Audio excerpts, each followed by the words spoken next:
Assalamualaikum warahmatullahi wabarakatuh. Di sini saya akan menjelaskan tentang bisnis internasional. Dan perkenalkan, nama saya Rahmat Halim. Konsep bisnis internasional. Menurut Griffin 2010, bisnis internasional adalah transaksi bisnis antara beberapa pihak dalam lebih dari satu negara. Menurut Hadi 2010, bisnis internasional adalah suatu studi tentang transaksi ekonomi yang meliputi perdagangan internasional, ekspor dan impor, dan foreign investment yang dilakukan oleh individu dan perusahaan atau organisasi dengan tujuan mendapatkan keuntungan dan manfaat tertentu. Ruang lingkup bisnis internasional. Bisnis internasional merupakan seluruh transaksi bisnis oleh swasta dan pemerintah yang melibatkan dua atau lebih negara. Kegiatan bisnis ini bagi pihak swasta memiliki tujuan yaitu mendapatkan keuntungan yang sebesar-besarnya. Sedangkan bagi pemerintah, kegiatan bisnis ini bukan hanya untuk keuntungan semata, akan tetapi juga memiliki tujuan untuk kesejahteraan sosial. Ada beberapa alasan sebuah perusahaan ikut serta dalam kegiatan bisnis internasional. Di antaranya adalah yang pertama, untuk memperbesar penjualan. Bisnis internasional memungkinkan sebuah perusahaan untuk melakukan ekspansi dalam hal penjualan produknya. Hal ini dikarenakan bisnis internasional memiliki pasar yang sangat luas, tidak terbatas pada negara di mana perusahaan tersebut berada, akan tetapi juga perusahaan dapat mengembangkan pasarnya ke luar negeri. Yang kedua, untuk mengakuisisi sumber daya.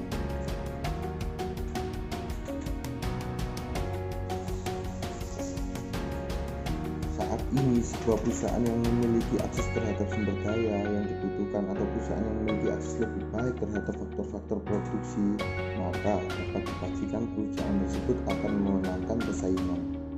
Hal ini terjadi karena sumber daya produksi yang jumlahnya terbatas, sedangkan kebutuhan manusia yang harus dipenuhi oleh perusahaan sebagai produsen semakin tak terbatas. Kegiatan bisnis internasional memungkinkan sebuah perusahaan berada di sebuah negara memiliki akses terhadap sumber daya yang ada di negara lainnya. Yang ketiga, untuk mendiversifikasikan sumber-sumber penjualan dan penawaran. Bisnis internasional dapat membuat perusahaan menjadi lebih kreatif dan inovatif untuk menambah sumber penjualan dan penawaran yang dilakukannya. Dengan pangsa pasar yang semakin luas dan jumlah konsumen yang semakin meningkat, maka perusahaan dituntut untuk dapat memenuhi harapan konsumen akan produk yang dijual.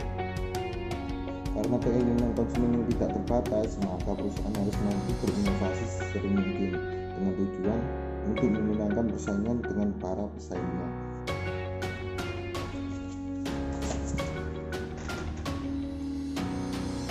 Banyak kegiatan yang dilakukan oleh perusahaan untuk dapat terlibat dalam bisnis internasional.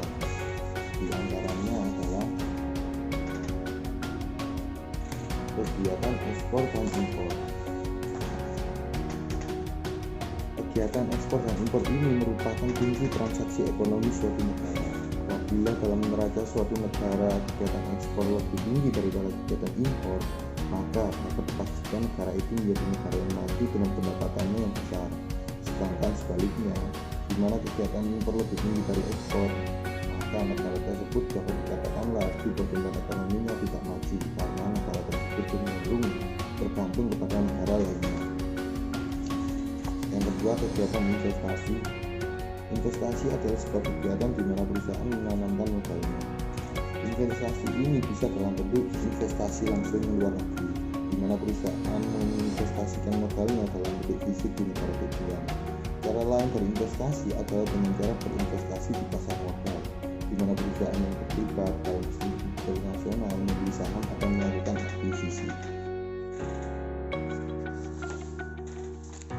Aktivitas bisnis internasional. Aktivitas bisnis internasional dimulai dari adanya perdagangan antar negara. Hal ini terjadi karena tidak ada satupun negara di dunia yang dapat memenuhi seluruh kebutuhan hidup rakyatnya sendiri. Apabila kita tarik lebih jauh ke belakang, maka sebetulnya aktivitas bisnis internasional sudah dilakukan sejak zaman kerajaan, di mana pada masa itu terjadi aktivitas perdagangan antara kerajaan yang satu dengan kerajaan yang lainnya, bukan hanya dalam satu benua akan tetapi antar benua. Saat ini kegiatan perdagangan antar negara tersebut seringkali dinamakan dengan ekspor-impor. Ekspor dalam arti menjual produk dalam negeri ke luar negeri, sedangkan impor membeli barang luar negeri untuk dipakai di dalam negeri.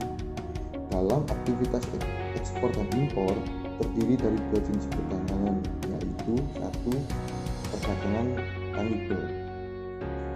Perdagangan tangible yaitu perdagangan barang atau produk yang berwujud seperti pakaian, alat elektronik, dan bangunan. Yang kedua ada perdagangan intangible. Perdagangan intangible adalah perdagangan jasa atau produk yang tidak berwujud seperti kegiatan jasa keuangan dan jasa-jasa yang lainnya. Perusahaan yang memasuki bisnis internasional pada umumnya melibatkan diri secara bertahap dari yang paling sederhana yang tidak mengandung resiko sampai tahap yang paling kompleks dan mengandung resiko bisnis yang sangat tinggi. Adapun aktivitas bisnis internasional diantaranya adalah yang pertama ekspor. Ekspor menjual produk yang dibuat di dalam negeri untuk dijual kembali ke negara-negara lain. Kegiatan ekspor ini dapat dikategorikan menjadi ekspor insidental, yaitu terjadi karena adanya kedatangan orang asing di dalam negeri, kemudian orang asing ini membeli barang-barang dan kemudian dikirimkan ke negara orang asing tersebut. Dan ekspor aktif yaitu hubungan bisnis yang rutin dan kontinu, dan transaksi tersebut makin lama akan semakin aktif. Yang kedua, impor. Impor adalah membeli produk-produk yang dibuat negara-negara lain untuk digunakan atau dijual kembali di dalam negeri. Yang ketiga ada lisensi. Lisensi adalah kesepakatan kontrak di mana suatu perusahaan di suatu negara memberikan lisensi penggunaan hak kekayaan intelektualnya seperti hak paten, merek dagang, nama merek, cipta, atau rahasia dagang kepada suatu perusahaan di negara kedua dengan mendapatkan pembayaran royalti. Yang D ada waralaba. Waralaba adalah suatu bentuk khusus lisensi. Terjadi apabila suatu perusahaan di suatu negara atau pemberi waralaba memberikan wewenang kepada suatu perusahaan di negara kedua atau pemegang waralaba untuk menggunakan sistem pengoperasiannya dan juga nama merek dagang, dan logo dengan mendapatkan pembayaran royalti. Yang E ada kontrak manajemen. Kontrak manajemen adalah kesepakatan di mana suatu perusahaan di suatu negara setuju untuk mengoperasikan fasilitas atau memberikan jasa manajemen lainnya kepada perusahaan di negara lain dengan mendapatkan imbalan yang telah disepakati. Kesimpulannya adalah bisnis internasional berkembang karena adanya globalisasi. Teknologi, terutama teknologi informasi, berkembang dengan pesat sehingga arus globalisasi pun sulit untuk diatasi. Dan hasilnya adalah seperti sekarang ini, ketika setiap negara tidak memiliki batasan yang jelas selain dari bentang alam. Dengan semakin menyatunya dunia, maka bisnis pun semakin berkembang.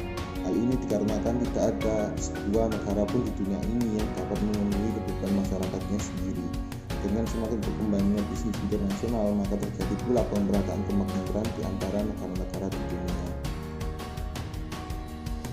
Sekian penjelasan dari saya. Terima kasih. Wassalamualaikum warahmatullahi wabarakatuh.